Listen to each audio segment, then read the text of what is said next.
guys, welcome back to D Squared.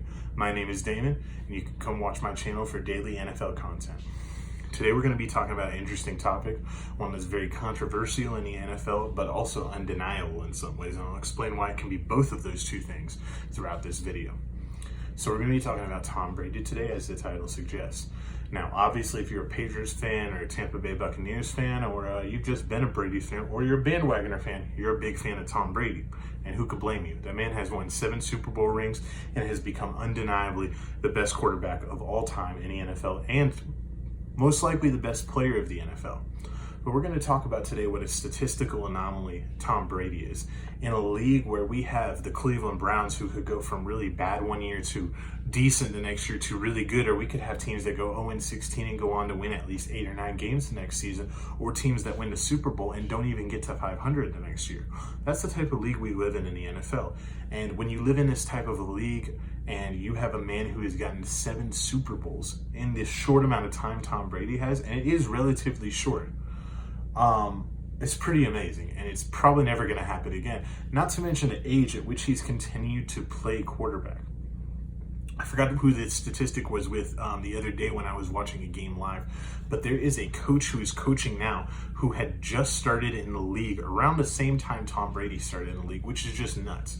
And the guy seems old as hell, and Tom Brady doesn't seem old as hell. So it's this perception we have of him of being in some ways more than a man and immortal, and he will go down in NFL history as immortal.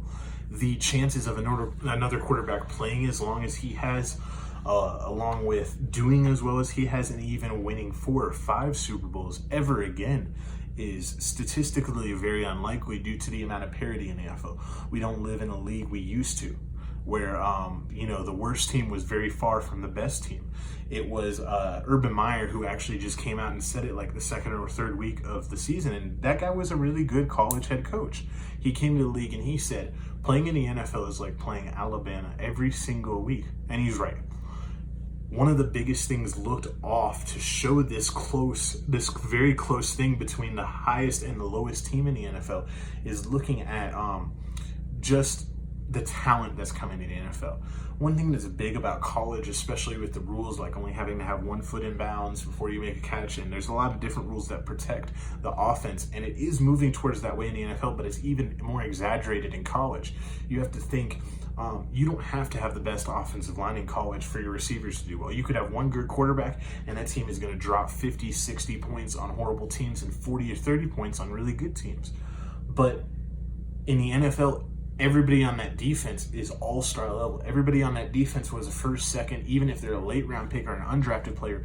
One of those players on that defense when they were in college was one of the best players on that defense. Now, let me stop and say, this isn't me being all over Brady thinking, he's the best guy ever. And I'm acknowledging his greatness, and I've come to terms through accepting it as a Colts fan where I've grown up watching him beat my team in really big moments where we could have gone to the Super Bowl with Manning again. Brady probably cost us a ring or 2. And I used to be mad about that, but now I'm more respectful. Do I think Brady is a little bit overrated? Yes, because at this point in time, I think he has the team put around him, and he's put into favorable situations, and a lot of people give him too much credit to that. What I am acknowledging is the respect of what a statistical anomaly he has, and the fact that he's shown up in the right places at the right times and done the right things and made these things happen. So am I saying that Brady is the talent that was the reason those Super Bowls were won? No. But what I'm acknowledging is he is great because he accomplished those things. And once you can distinguish those two things, you can get towards this point as a fan, if you've been watching for years, where if you've hated Brady, you really start to respect him because, no matter what happened, he's really accomplished something. So that's going to be it for today, guys. Please like and subscribe if you want to see more stuff. And even if you don't like if you hated the video, throw a comment down there and what I can do better. Starting about next week or so, in about a week from now, I am a fresh new channel. I'm going to be trying to start putting graphics on my videos. I'm going to start trying to release videos. Right now, I'm all about getting that high level of content out there. I'm going to have weekly game predictions. I'm going to start doing scouting reports here in a few weeks, and I'm going to get them ahead of time, update them, quarterbacks, running backs, offensive line, all of the defensive positions. I'm going to have a lot of content out there for you guys. So if you guys like content and you guys just want to listen to me while I don't have these graphics in your car, please subscribe, and I'll put out as many videos as I can and take all the constructive criticism I can. This has been D Squared, and my name is Damon. Thank you for watching.